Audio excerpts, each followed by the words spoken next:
안녕하세요, 샌드트리입니다. 여러분은 발주가 무엇인지 알고 계신가요? 물건을 보내달라고 주문함.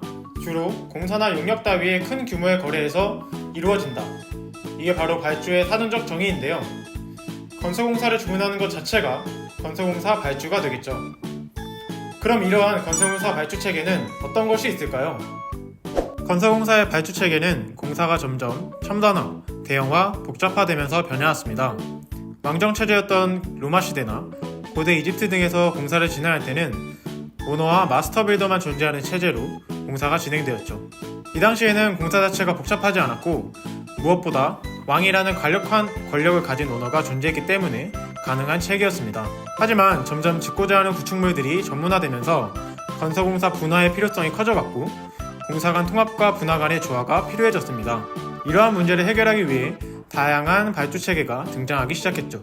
먼저 가장 널리 활용되는 전통적인 공사 수행 방식이자 실제 현장에서 많이 사용하고 있는 방식인 DBB, 설계 시공 분리 발주가 있습니다. DBB 방식은 크게 발주자와 설계자, 원도급자의 세 주체로 진행되죠. 더하여 원도급자가 하도급자를 고용하는 방식으로 진행됩니다. 보통 건설공사 이해관계자는 크게 발주자, 설계자, 원도급자와 하도급자, 건설사업 관리자로 구성되어 있습니다. 발주자는 간단하게 해당 건설공사를 의뢰한 사람이라고 볼 수 있죠. 설계자는 설계도서와 도면을 작성하는 자, 원도급자는 공사의 시공 전반을 행하는 건설업자, 하도급자는 원도급자로부터 전체 또는 부분을 전문적으로 도급을 받은 도급자를 말합니다. 또한 건설사업 관리자는 발주자를 대신해 관리 업무를 전문적으로 수행해줄 사람입니다.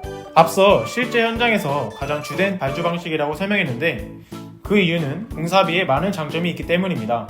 DBB 방식은 보통 최저가 입찰제로 공사비를 지정한 후 공사를 진행합니다.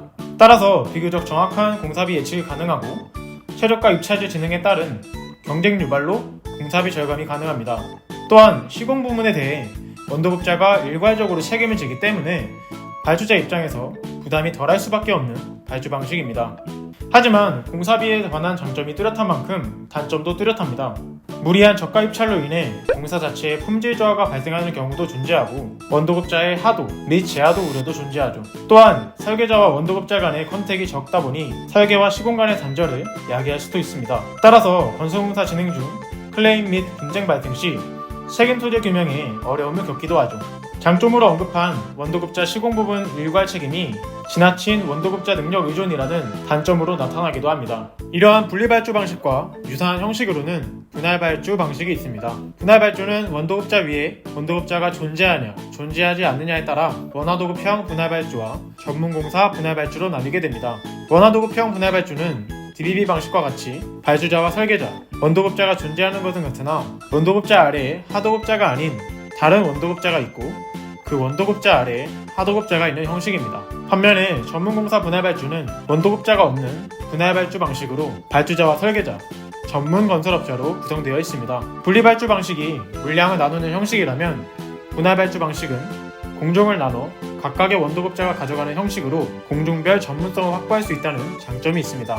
다양한 원도급자가 존재하다 보니 원도급에 대한 지나친 의존을 줄일 수 있고 발주자가 공사 전체를 통합적으로 관리할 수 있게 되는 발주 방식입니다. 발주자의 통합 관리가 가능한 만큼 발주자의 경험이 중요해지고 따라서 발주자의 능력에 크게 의존한다는 단점이 발생합니다. 그러다 보니 신규 또는 대형 공사와 같은 경우 부적합한 발주 방식입니다. 일반적으로 건축공사에 한정된 발주 방식이라고 볼 수 있죠.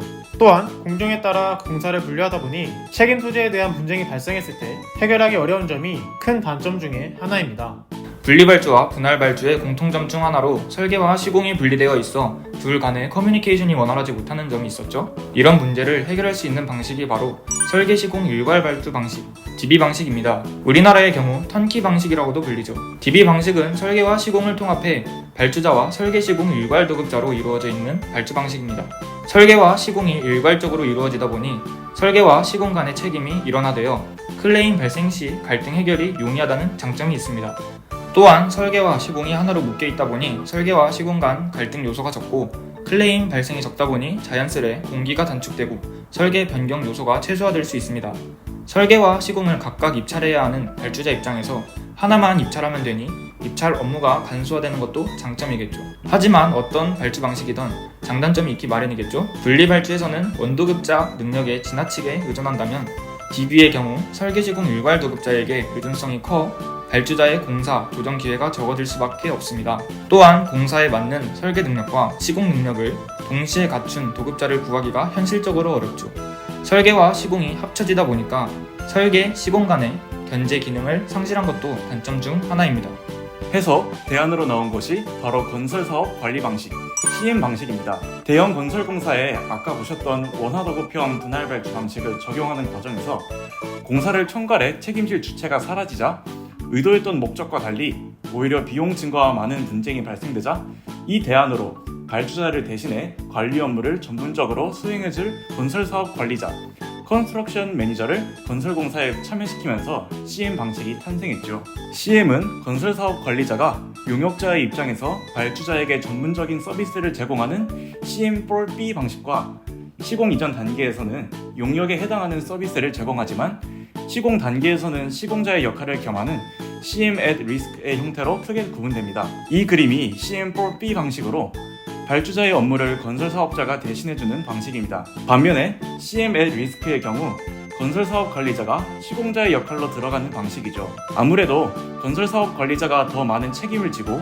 공사를 관리하기 때문에 더 많은 리스크를 가지지만 CM4B 방식보다 더 많은 리턴을 받을 수 있겠죠. 이러한 CM의 방식의 가장 큰 장점은 발주자의 업무가 최소화된다는 점입니다.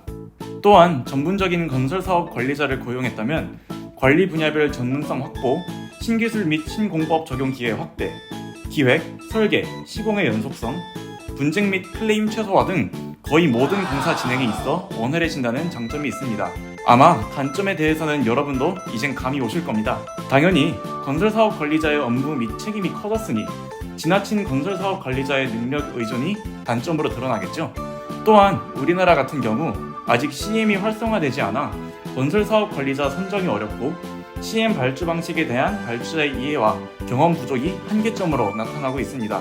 또한 원화도급형 분할 발주 방식에서 특정인을 추가로 고용하였으니 공사비가 상승할 수도 있다는 우려도 존재하겠죠. 자, 이렇게 대표적인 건설공사 발주 방식에 대해 간단하게 알아보았습니다. 모두 뚜렷하게 장점이 있는 만큼 단점도 뚜렷합니다. 따라서 발주자는 자신의 장단점과 역량, 물리적 여건 등을 파악해 발주 방식을 현명하게 지정해야 합니다. 설계와 시공과 같은 서비스 프로바이더들도 이러한 발주 방식을 충분히 이해하고 건설 프로젝트 전체에 대한 본인의 업무를 이해하는 것이 중요합니다. 앞으로 발주 방식은 어떻게 변화할까요? 새롭게 등장한 CM이 더욱 활성화될지, 아니면 기존에 주로 사용하는 DB 방식이 계속해서 우선적으로 사용될지는 아무도 모릅니다. 4차 산업혁명이 진행됨에 따라 건설공사는 더욱 첨단화, 세밀화, 대형화되어 있죠. 기술의 혁신도 물론 중요하지만 공사 참여자 간의 관계를 설명하는 발주 방식의 이해와 쇄신도 그에 묻지 않게 중요하지 않을까요? 이상 댄드트리였습니다.